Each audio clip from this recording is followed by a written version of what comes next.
locos de la azotea. Uno era médico, se llamaba Susini, y había estado en la Segunda Guerra Mundial, y el resto de los otros tres compañeros de él eran estudiantes de medicina. Y bueno, este señor Susini de la Segunda Guerra Mundial se había traído unos transmisores unos transmisores de radio, y tenían un microfonito ahí chiquitote, medio precario, y con eso dijeron, bueno, vamos a ver si podemos transmitir esta ópera, a ver si la puede escuchar más gente. Entonces pusieron una antena entre la terraza del Teatro Coliseo y una casa vecina, y así empezaron a transmitir, ¿no? Señoras y señores, acá nosotros, los locos de la azotea, les venimos a transmitir una ópera en vivo.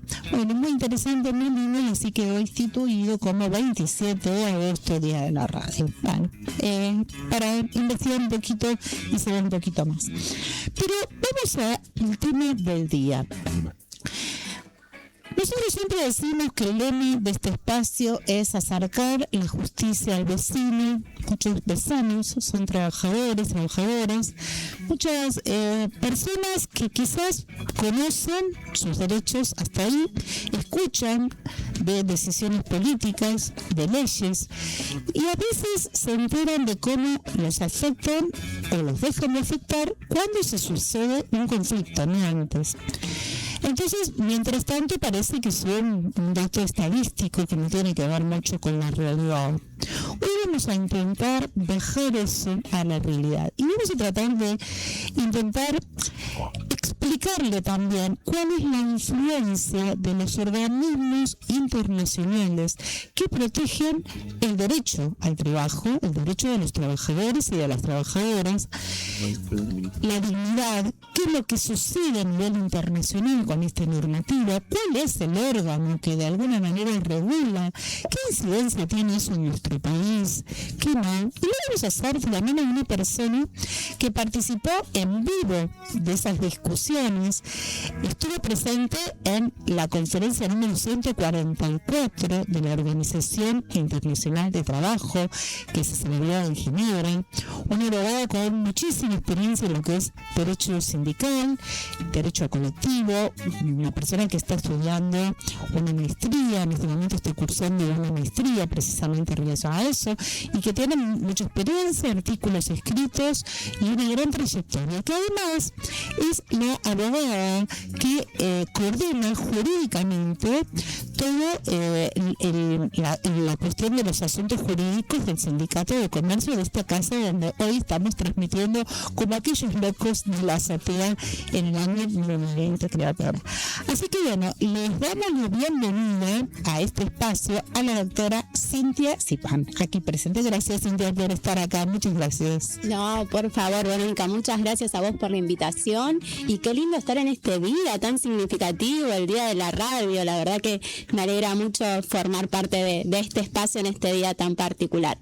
Y sí, tal cual como dijiste vos, hace ya más de 20 años que trabajo en esta casa, en el Sindicato de Empleados de Comercio, primero asesorando a los trabajadores en la parte gremial, y después con el paso del tiempo, ya cuando me he formado y me he recibido como abogada, ya desde ese rol en esta casa, defendiendo a los compañeros y a las compañeras de comercio. Así que muchas gracias por la invitación. Bueno, gracias a vos. Pero antes de empezar a hablar y de meterme de lleno en el tema del día, yo te quiero preguntar a vos, Cintia, me decís que hace más de 20 años que estás acá, ¿cómo nació esta vocación? ¿No? Porque, a ver, el derecho colectivo, el derecho trabajadores hay un montón, y abogados que asesoran a los trabajadores también, pero gente que se especializa en derecho colectivo, derecho sindical, no hay muchas personas, y mucho menos mujeres, ¿no? Y más hace 20 años atrás, donde podríamos decir que era un sector bastante masculino, no había mucha presencia femenina. ¿Cómo nació tu vocación? ¿Cómo te sentiste? ¿Cómo fue tu trayectoria en este sentido?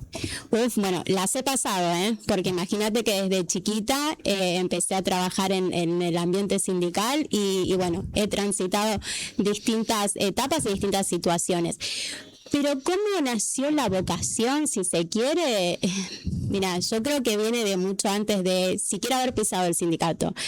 Yo me acuerdo cuando iba a la secundaria, cuando veía educación cívica, cuando empecé a ver el artículo 14 bis, yo creo que fue desde ahí. Ahí empezaron las ganas de estudiar Derecho. De hecho, cuando terminé el secundario, mi primer acercamiento a la universidad fue para estudiar Derecho. Tuve que dejar, porque no, por una cuestión de costos no podía cubrirlo, familia trabajadora, madre con 5 hijos, sola, se complicó. Después empecé a trabajar. Cuando empecé a trabajar, retomé y volví a estudiar Derecho.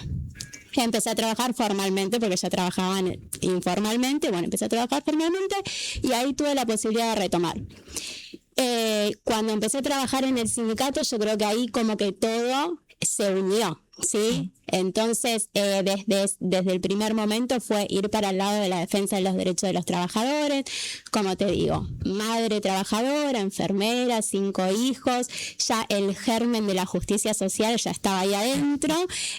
Fue nada más que todo se conjugara y por suerte fue así y nada, fue darle para adelante, pero con gusto, porque la realidad es que tengo el privilegio de decir que trabajo de lo que me gusta.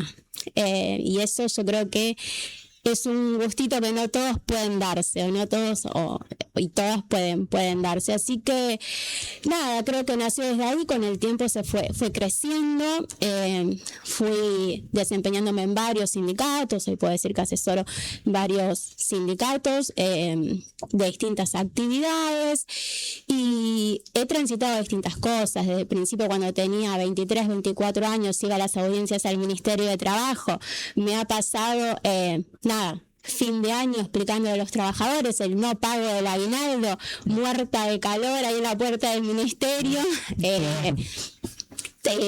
Insertarme, que sea escuchada mi voz siendo tan chica y en los ambientes mismos con otros colegas. Sabes que los sindicatos son lugares muy masculinizados, entonces me ha pasado muchas veces de decir una cosa y después ser parafraseada por un hombre y se ha escuchado el hombre, la voz del hombre, ¿viste? Esas cuestiones que después uno va creciendo también y te vas parando de distinta manera y lo vas transitando de otra forma. Pero celebro mucho que haya muchas más mujeres que estén trabajando como asesoras sindicales. Este año la conferencia de OIT, la verdad que ver el 2019, cuando se sancionó el convenio de violencia, hasta ahora, ver cómo cambió, cómo se volvió más heterogénea la composición de los asesores sindicales. De hecho, una amiga, la doctora Lely Prevignano, que es la asesora del sindicato del seguro, trabaja con Jorge Sola, verla que del triunvirato de CGT, la asesora principal es una mujer. Claro, es un logro, ¿no? Un logro colectivo. Sí. Hablamos de derecho colectivo. ¿Y hay alguna historia en particular que a vos te haya afectado, que recuerdes, que te haya marcado un antes y un después en tu vida laboral? ¿Algún asesoramiento icónico? ¿Alguna historia de vida que vos decís, bueno, después de esto ya mi profesión se miró para este lado o algo por el estilo? Sí, me acuerdo así cuestiones de la práctica donde haya disfrutado de los desafíos. Por ejemplo, en un momento me contrataron de una empresa que tenía un conflicto gremial. Ellos trabajaban en el mercado de Hacienda. Uh-huh. Ellos eran una empresa de limpieza y se les tenían un gremio, el gremio de maestranza, quería meterse a otro gremio y me llaman a mí para la defensa de la empresa, pero en conjunto con el gremio, porque ellos querían seguir perteneciendo a ese gremio.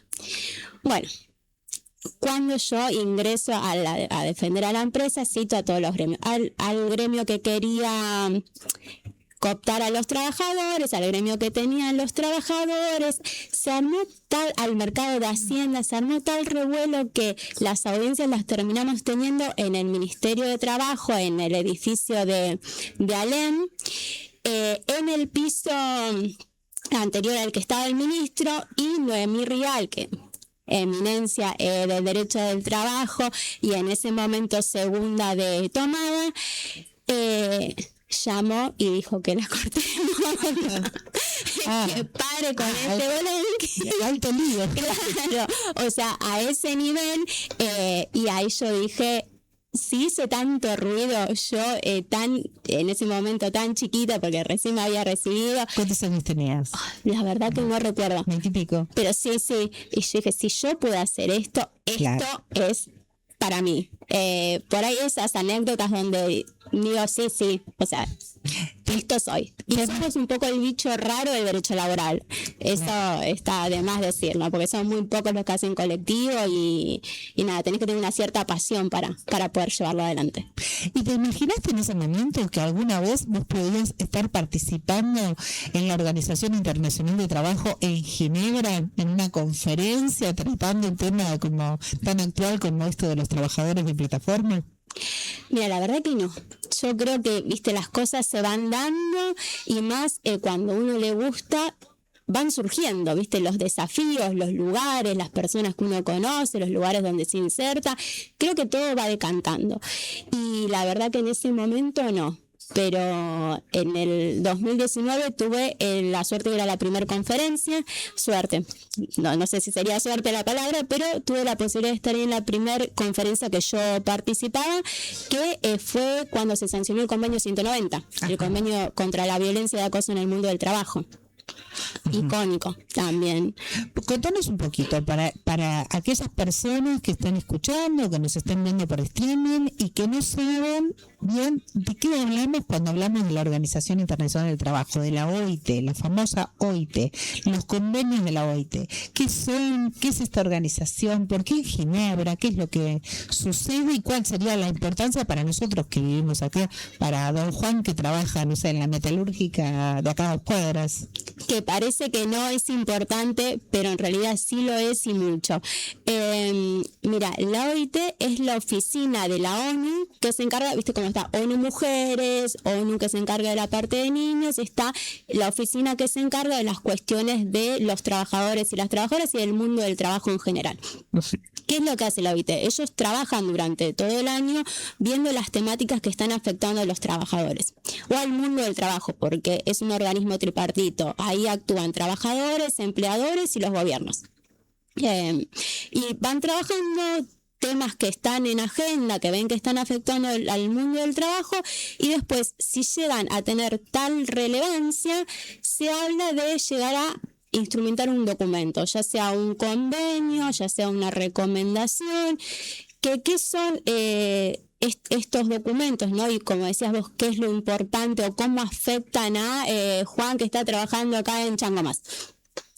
La realidad es que estos convenios son lineamientos que tienen que seguir, si son recomendaciones, son lineamientos que tienen que seguir los estados, le dan eso, una recomendación para que en determinada situación o ante determinada controversia o situación del mundo laboral actúen de una forma. En ese caso no son vinculantes para el Estado, pero sí te da una pauta de que la justicia va a ir fallando para ese lado. Claro. Entonces, por más que no sean un convenio, ya las legislaciones y los estados se van adaptando a actuar en determinado sentido. Después, en el caso de que sea un convenio, el convenio sí es obligatorio para los estados que lo ratifiquen. Ajá. La OIT se compone de 219 estados, ¿sí?, que la conforman. Entonces, cuando un tema tiene, como decíamos antes, especial relevancia y se pacta que sobre este tema estaría bueno hacer un convenio, se arman distintos documentos previos, se va analizando la cuestión y se llega a un documento casi final que se trata en una conferencia en particular. Las conferencias se dan, que son las reuniones anuales que hacen los estados, los empleadores y trabajadores de todos estos 219 estados, una vez al año en Ginebra. ¿Por qué Ginebra? Porque ahí interactúan todos los organismos internacionales. Entonces ahí tiene sede la ONU y sede de la OIT, ¿no? Este tratamiento, este documento previo, que es como un proyecto de convenio, se tiene que realizar en 2 semanas. O sea, imagínate que ponerse de acuerdo 219 países en 2 semanas. Muchas horas. muchísimas horas de trabajo. ¿De cuánto es la jornada, más o menos? Mira, la jornada regular empieza a las 9 de la mañana, puede ser hasta las 7 de la tarde o hasta las 9 de la noche. Este convenio en particular, que fue el de plataformas que se trató este año, tuvo sesiones de las 9 de la mañana hasta las 6:30 de la mañana del día siguiente. Ah, tremendo, con verdad que me imagino. Sí, Claro, tremendo. Tuvo de todo, porque fue un convenio muy peleado, estuvo a punto de salir, de no salir, entonces entre idas y vueltas, el último día había que tomar una decisión y la sesión se tuvo que extender durante todo este tiempo y gracias a Dios salió un convenio. Y desde lo que puedes contar, ¿no? Bueno, estas cuestiones medio chirrido, linda, ¿no? Institucional. ¿Cuáles eran las posiciones que estaban encontradas? ¿Qué era por qué tanto debate acerca de algo tan sencillo, entre comillas, como los trabajadores de plataformas? Que cuando hablamos de trabajadores de plataforma hablamos de Uber, hablamos de Rappi, hablamos de Globo, ¿no? Hablamos de este tipo de cosas. Sí, mira, en mi opinión personal, creo que la traba de todo esto es el factor económico. ¿Y por qué te digo esto? Porque, por ejemplo, en el convenio 190 estábamos todos de acuerdo en que la violencia no podía ocurrir en el lugar de trabajo. O sea, todos estamos de acuerdo y todos coincidimos en que la violencia no se debe permitir en ningún lado, mucho menos en el ámbito laboral o tampoco en el ámbito laboral. Esto era en el 2019. Claro, como por darte una...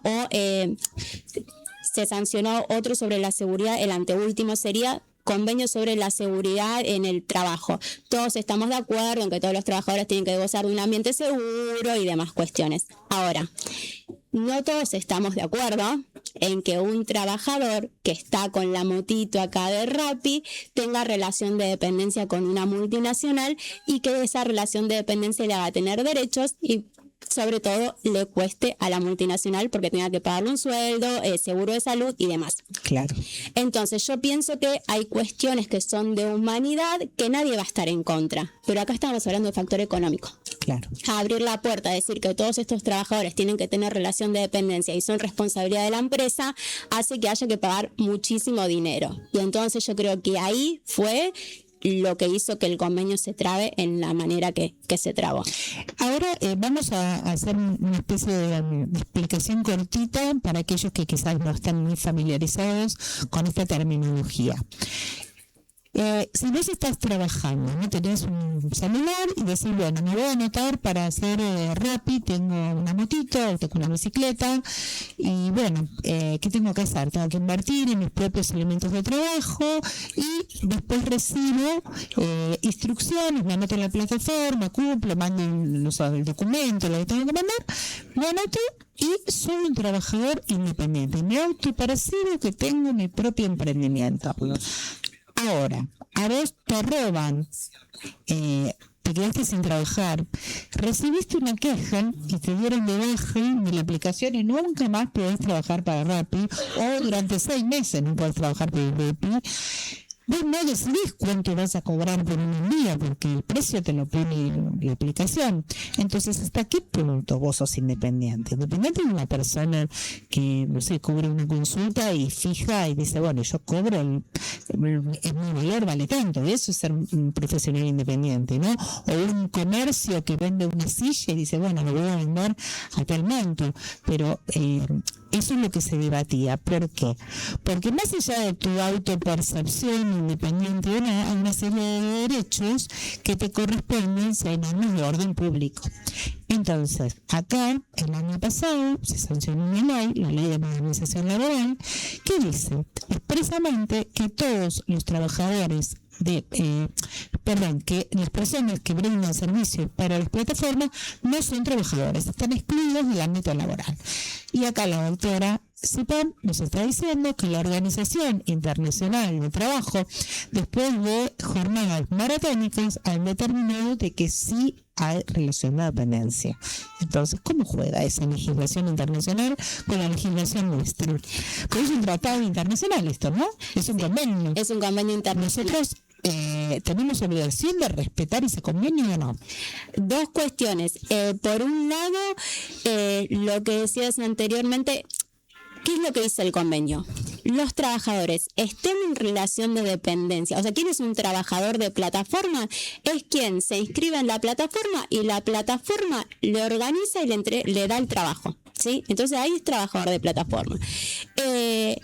Dice, si la plataforma lo registra o es independiente o como sea, ese trabajador de plataforma tiene derechos. ¿Derecho a qué? Derechos a tener un seguro de salud, derecho a que si el algoritmo le da el trabajo y por algún motivo lo sanciona, como esto que decíamos, no puede disponer cuánto tiempo está o no en la plataforma, porque eso va a depender si le asignan o no trabajo. Claro. Entonces, si la plataforma también lo sanciona, pues no sé, entregó tarde un pedido, tiene una queja mala, o sea, tiene una queja y demás, tiene un mecanismo para sancionarlo, algorítmico, que el trabajador hoy por hoy no puede quejarse. ¿Y qué es lo que dice el convenio? No, todo esto que la plataforma asigna a través de un algoritmo tiene que tener una revisión humana.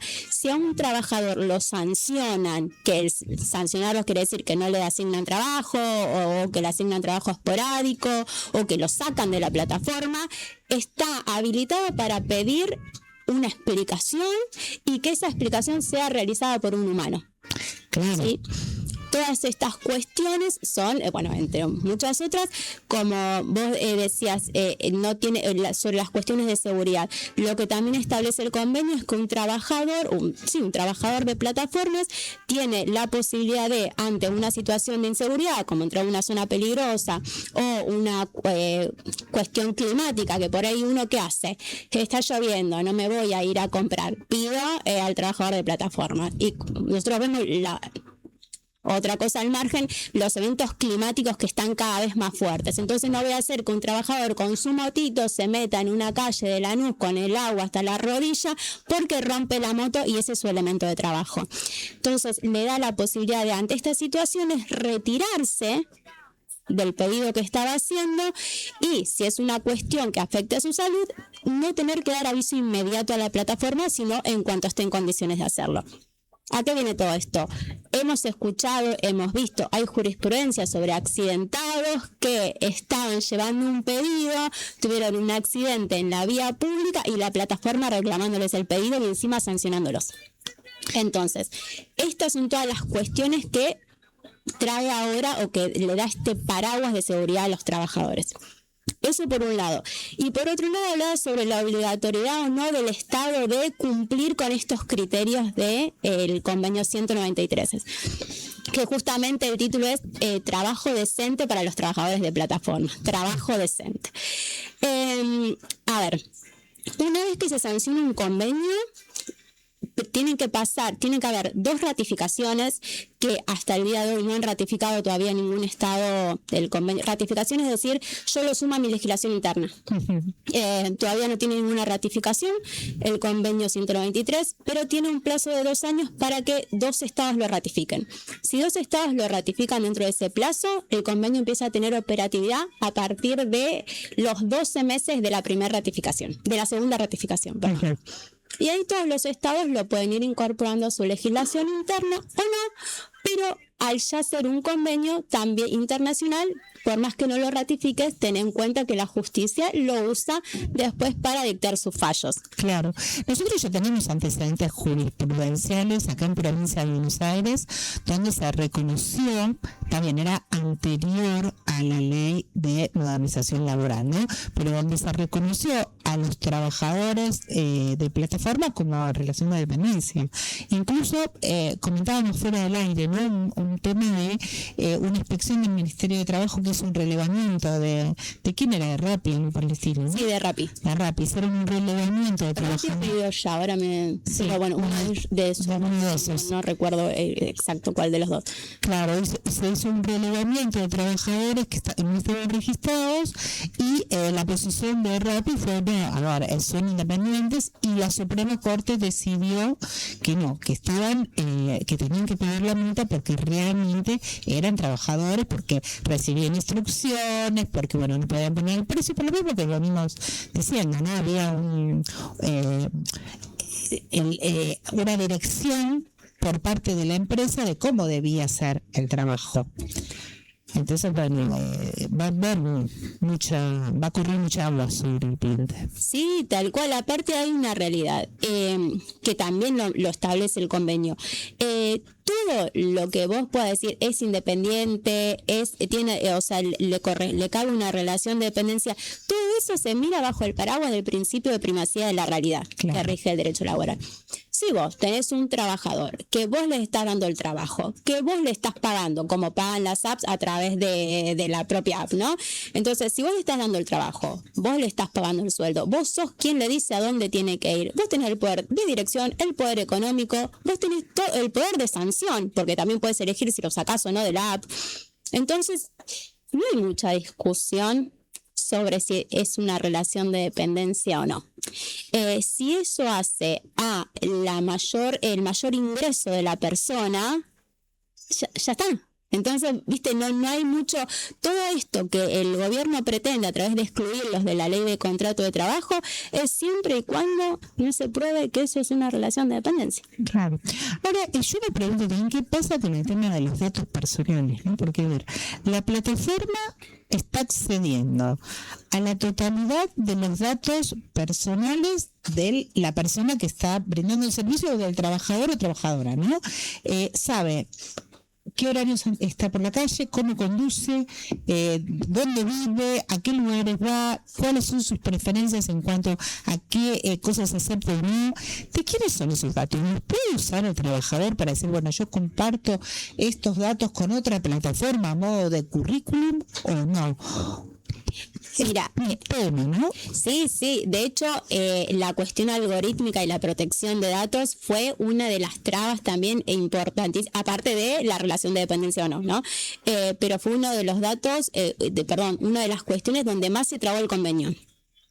Porque, ¿qué pasa? Desde el lugar del trabajador, el trabajador provee de muchos datos a la compañía, porque le está diciendo qué es lo que consume la gente, en qué horarios, cuánto tiempo se tarda de un lugar a otro, si es en bicicleta, si es en moto, todos estos datos que el trabajador le proporciona a la plataforma, aparte de sus datos personales, propiamente como bien decías recién, ¿de quién son?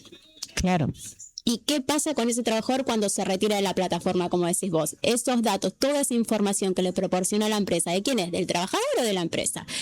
Y ahí te puedo decir que no hay mucho, no se lleva mucho consenso y quedó como medio lavado. Lo que sí puede hacer el trabajador es pedirle a la plataforma que no utilice sus datos, pedirle a la plataforma los datos de los cuales se proveyó, siempre y cuando no se choque con la legislación nacional, claro. Y entonces ahí también, viste, se dan las trabas porque cada país tiene su propia normativa. Entonces, y muchas cuestiones se trabaron ahí porque, bueno, tiene que darle las mismas condiciones que a un trabajador en relación de dependencia para esa categoría si lo dispone la legislación nacional, por ejemplo. Entonces, muchas cosas que se remitieron a la legislación nacional, en realidad quedaron trabadas, no trabadas, sino que caen en la inutilidad, porque si la legislación nacional va en contra de ampliar derechos, estamos en una encerrona. ¿Fue lo mejor que se pudo hacer? ¿Es un avance? Sí. ¿Tenemos a nuestro favor el principio de realidad de los hechos? Sí, también. Pero no es algo que vos digas es el mejor convenio posible. Claro. Esa es la realidad. Bueno, clarísima la exposición de la doctora Cepán. Son 16:31 minutos. Vamos a hacer un breve corte musical y seguimos con más Se hará justicia.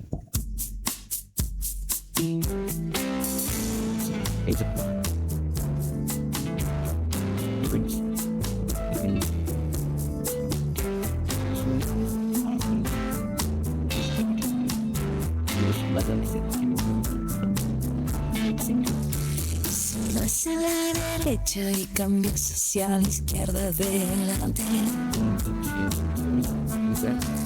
Es mejor que estar quieto, es mejor que ser vigilante. Pero están las canciones de amor y me gustan esos labios peinados, yo no quiero criticar, solo quiero ser una enfermera.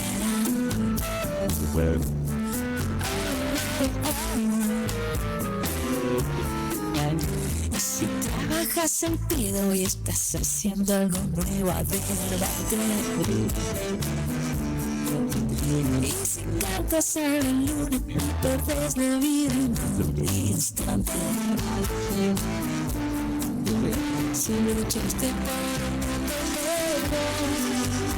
por un mundo a los que estamos, quiero no quiero ver a la enfermera.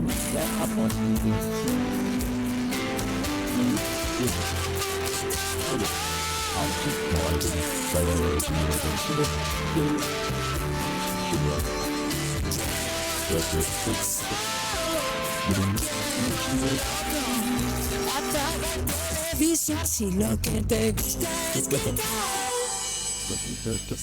desenchufa el cable del palo.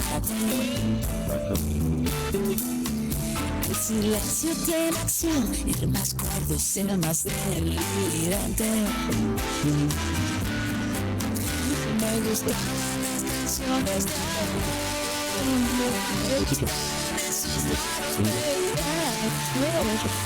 chiquito pero a veces son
Si requiere asesoramiento legal especializado, el estudio de la doctora Verónica Ottaviano es su punto de referencia en sucesiones, usucapión, divorcios y asuntos civiles, comerciales y laborales. Además, proporcionamos asesoramiento integral a empresas con un enfoque profesional y meticuloso. Contáctenos al 4-201-4628 o por WhatsApp al 11 76 27 4382 o escríbanos a estudioveronicaottaviano@gmail.com. Además, lo invitamos a seguir el programa Se Hará Justicia en Instagram, @programa Se Hará Justicia, donde exploramos temas legales de interés general. Doctora Verónica Ottaviano, comprometida con la excelencia y su bienestar legal.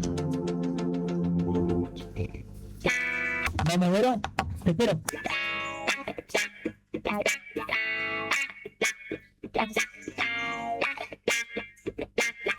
106.1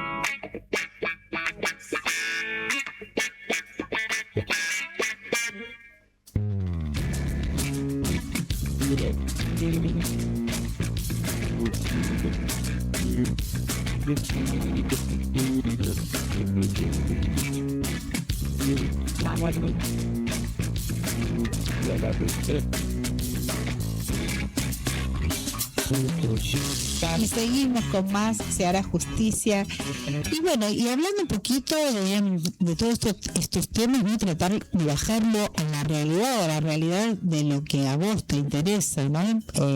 Vos que estás escuchándonos y que quizás no te quieres quedar en un concepto de lo que es la OIT, bueno, ya sabés que esto tiene un efecto práctico. Ahora ya sabés que la Organización Internacional de Trabajo te reconoció un derecho, que si el gobierno nacional no te lo reconoce y tu empleador cuando te despide despide, o te quedaste sin trabajo, o te accidentaste con tu moto, o algo te pasó en el medio que no puedes seguir trabajando, puedes ir a buscar un abogado de la matrícula que te asesore y en función de este convenio vas a poder reclamar tus derechos y seguramente el juez te va a dar el razón. Si tienen un poco de criterio, ¿no? Igual no queremos anticipar mucho, pero bueno, entendemos de que sí, que así va a ser. Ahora, hay otro tema que también a la gente le está preocupando mucho, porque yo creo que hay dos bienes, ¿no? Jurídicamente que merecen la mayor protección. Uno es el derecho al trabajo y otro es el derecho a la salud. ¿Qué está pasando, no, con las obras sociales? Porque bueno, ahora esto también tiene que ver con el derecho colectivo. Bueno, acá también hay una obra social, ¿no? SECAP, que es que vos también estuviste trabajando en esta obra social, ¿no? Entiendo que también sos abogada de la obra social. ¿Qué es lo que pasa? ¿Por qué tantos amparos de salud? ¿Qué es lo que está sucediendo con esto? Bueno, sí, qué tema, ¿no? La verdad que es un tema que preocupa y mucho, porque eso, como decías vos, el derecho a la salud es un derecho fundamental y hay respecto de las obras sociales una situación bastante preocupante hoy por hoy. Yo creo que viene de arrastre, pero hoy se ha profundizado a niveles que en algunos casos, de hecho hay obras sociales que han cerrado en el transcurso de estos meses, hay obras sociales intervenidas y todo viene a raíz dentro de una de las causales de la falta de trabajadores formales. La falta de trabajadores formales hace que, cuando uno aporta a la obra, uno tiene un determinado sueldo, una determinada actividad, ya sea comercio, gastronómicos o cerveceros, la obra social que de la cual presta actividad, tiene un determinado salario. Sobre ese salario se hace el descuento para la obra social. Ahora, desde hace años lo que se acepta, o la mayoría de las obras sociales se aceptan, porque hoy tienen la posibilidad de correrse, empezaron a aceptar por obligación impuesta en realidad en un primer momento a trabajadores monotributistas. Sí, y digo trabajadores monotributistas porque son trabajadores, por más que sean independientes o no independientes, son trabajadores. Bueno, este aporte que hace el monotributista es muy inferior al aporte que realiza un trabajador de la actividad. Esto, sumado a que cada vez hay menos trabajadores formales, hizo que los aportes que recibe la obra social sean cada vez menos en relación a la cantidad de gente que se sumaba. ¿Por qué? Porque un monotributista, que esto no es nada para decir, o sea, estar en contra del trabajador que tiene esa situación, que es monotributista y no otra, pero es muy inferior y le presta a la obra social el mismo servicio de salud que a un trabajador de la actividad, por un aporte muy inferior. ¿Esto qué hizo a lo largo del tiempo? Que las obras sociales vayan afrontando costos muy inferiores a lo que recibían, ¿sí? Como aporte. Llegó un momento que el sistema empezó a colapsar. Claro. Entonces, cada vez... Y también hubo mucho... No es esto, no quiero hablar mal de la justicia, pero también hubieron situaciones que en pos de ir al extremo sobre yo no lo diría protección, y esto no es porque trabaje para la obra social, pero te voy a citar un ejemplo de a qué me refiero. Una persona que tiene un niño con discapacidad, que para un padre eso es terrible, lo atiende con un médico. Ese médico le dice que tiene que hacer determinadas prestaciones, digo yo porque lo veo del lado de la obra social, pero por ejemplo ir a fonoaudióloga, ir a determinadas terapias, con los médicos que el médico mismo está acostumbrado a trabajar, y estos médicos están por fuera de la obra social. La justicia lo pedían a la obra social le decía que no. ¿Por qué? Porque no está dentro de sus prestadores. ¿Cómo la obra social cierra trato con los prestadores? Por cantidad de trabajo. Claro. Entonces, el prestador le cobra mucho menos. ¿Por qué? Porque le da mucho más trabajo, entonces se compensa. Ahora, si la obra social tiene que cerrar con un prestador, pero después la gente va por prestadores particulares para darle el mismo servicio que el prestador de la obra social, por comodidad de su médico, por una cuestión de que está acostumbrado a trabajar, y eso no lo cuestionó, pero ¿qué hizo? Que la obra social tenga que pagar por acá y tenga que pagar por acá. Entonces, eso hace también que en lo macro, porque uno lo ve en un caso particular y cuando se trata de un hijo vas a hacer lo posible y lo imposible, pero si uno lo piensa como solidaridad del sistema de salud, lo desfinancia y lo debilita. Entonces, hubo mucha amplitud al respecto en cuanto a tratamientos, en cuanto a medicaciones, que mismo la obra social ha dicho que esta medicación, las autoridades médicas de la obra social dicen que esta medicación es lo mismo que esta, pero el médico le asigna a la otra. Entonces la obra social, cerrando con este laboratorio, tiene que ir y comprar aparte la otra medicación, y eso hace al desfinanciamiento de las obras sociales. Quizá en la práctica uno no lo ve porque en el caso particular para uno es todo lo que importa, pero si vos lo ves en el macro, todo eso contribuye a que la obra social cada vez ingrese menos y cada vez pague más. Claro, no es una cuestión, digamos, de mala voluntad, sino es una cuestión concreta de no tener recursos, ¿no? Cuando no se tienen recursos, yo lo veo muchas veces en el tema de los hospitales públicos. Creo que los mejores profesionales están en los hospitales públicos, pero muchas veces no tienen recursos. Entonces es una cuestión, lamentablemente vivimos en un lugar donde sin dinero, o sea, en nuestro mundo sin dinero no se puede ejercer ningún tipo de prestación. Así que bueno, es un tema a tener presentes. Es que es el sistema, o sea, el financiamiento del sistema solidario, como es la obra social, que es justamente eso, solidario entre los trabajadores de la actividad, o una cuestión individual que a mí me hace sentir más seguro o más segura determinado médico, determinada medicación, y la justicia me lo avala. A ver, uno no puede ir en contra de lo que uno, y por ejemplo en este caso que te decía, de un hijo o de una cuestión de salud, lo que es individual de uno lo es todo para uno, pero si vos lo ves desde el otro lado, estás desfinanciando, y hay muchas familias también que se ven perjudicadas por eso y que necesitan también el sistema de salud para sus hijos. Con los hospitales públicos y las obras sociales también hay un tema que es muy punzante, pero esto un poco capaz que no sé, al trabajador o a la trabajadora del día a día o a la gente que no tiene obra social, capaz que no le es tan relevante, pero sí hace el desfinanciamiento de la obra social. Por ejemplo, los hospitales públicos, cuando atienden un trabajador, no sé, lo levanta el SAME de la vía pública y lo lleva a un hospital, después le cobra la obra social. Obviamente, si ese trabajador tiene obra social, ¿no? Durante mucho tiempo no hubo control sobre eso. Entonces hubo exceso de facturaciones y demás cuestiones que llevaron a que haya deudas, no sé, de 600 millones, 800 millones, siderales, que hoy por hoy las obras sociales no pueden cubrir. Entonces hay muchísimas deudas con hospitales públicos de las obras sociales por falta de control, porque a veces también facturaban cosas que, como dicen los chicos, anda a chequearlo, ¿no? Claro.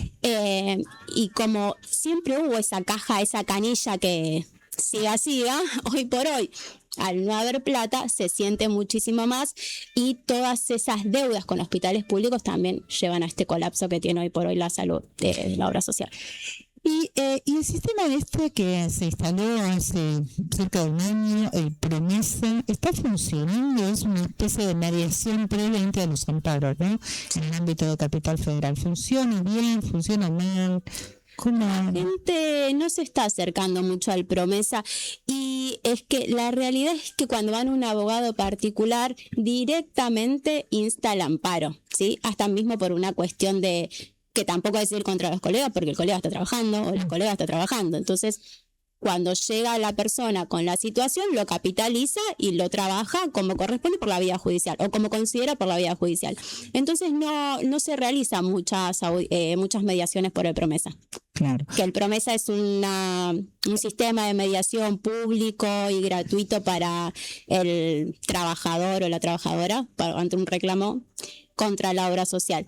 También tienen la opción de realizar la denuncia en la Superintendencia de Salud, que el trabajador, no sé, denuncia la obra social, no me está brindando determinada prestación. La Superintendencia de Salud intima a la obra social a que en el plazo de 10 días le dé la prestación o explique el por qué no. Si la obra social no contesta, directamente los multan. Mira.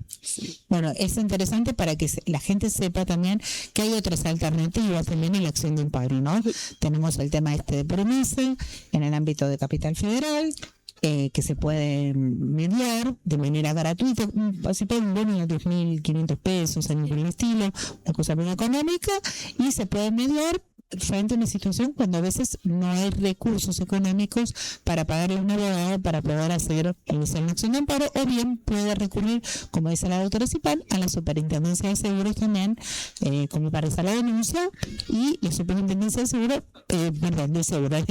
la Superintendencia de Salud va a tratar de que la obra social cumpla con la prestación de vida. Sí, y que es muy efectivo porque los multan automáticamente si no contestan, y lo pueden hacer por la web. O sea, entra a la web de la Superintendencia y tiene el botón para poder hacer la denuncia. Y ahí tienes un formulario y lo llenás con la situación que estés, y directamente la Super lo gira a la obra social. Bueno, ha pasado el tiempo de una manera extraordinaria. Son 16:47 minutos, ya tenemos que ir cerrando. Nos quedaron un montón de preguntas para hacerte. Queríamos hablar del tema de las modificaciones, de relación con los delegados y demás. ¿Querés decirnos rapidito en un par de minutos cuál es quizás la mayor incidencia en lo que más se ve en el derecho colectivo después de la reforma laboral? ¿Qué es lo que más afecta al trabajador de pie? Muchísimo. Lo que más afecta al trabajador de a pie en este momento es que los sindicatos están obligados a renegociar todos los convenios colectivos de trabajo, que ya el Ministerio de Trabajo giró a los sindicatos las notificaciones para que empiecen a negociar con la parte patronal. Entonces los sindicatos están en esa encerrona que tienen que sentarse a negociar en algún momento en lo inmediato. Eso por un lado, y teniendo en cuenta la situación en la que estamos, va a ser medio compleja esa negociación para cada actividad. Por otro lado, respecto de los delegados, hay muchas cuestiones que se cambiaron respecto de cómo el delegado podía defender a los compañeros, o cómo podía informar. El delegado antes podía realizar una asamblea, notificaba a la empresa, en 48 horas realizaba una asamblea. Hoy por hoy la asamblea tiene que ser después del horario de trabajo, no en el lugar de trabajo, o sea, ni siquiera aunque sea después del horario, no puede ser en el lugar de trabajo.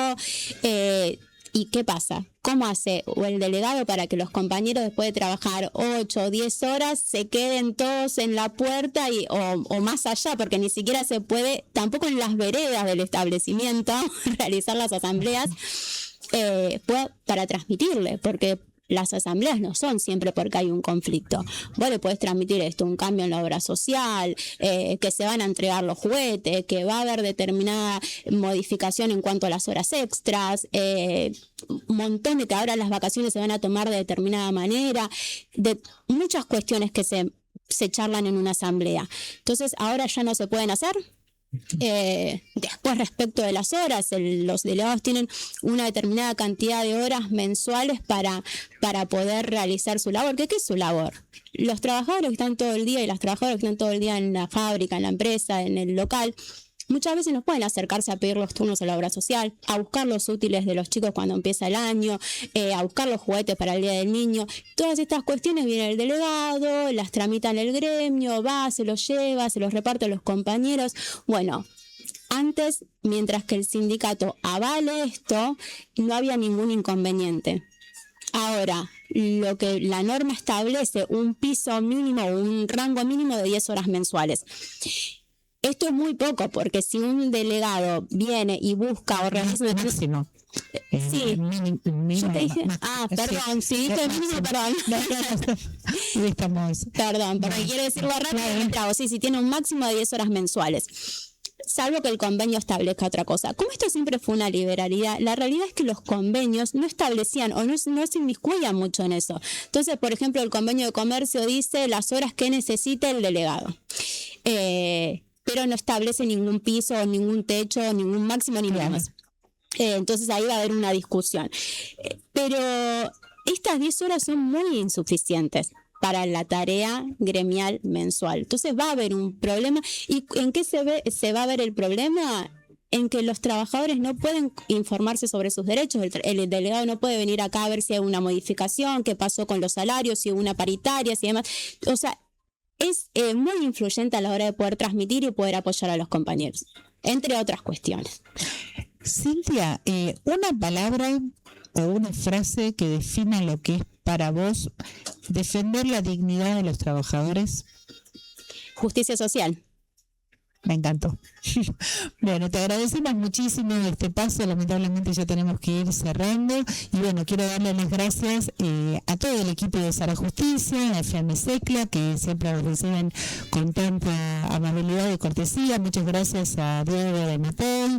Gracias a Laureano García, que está acá operando y es nuestro querido coproductor. Muchas gracias a Ciro Barbería, que está acá en las redes, es el encargado del streaming y de las redes sociales. Gracias a quien cuida nuestra imagen, las fotos y los videos, Luna Lense.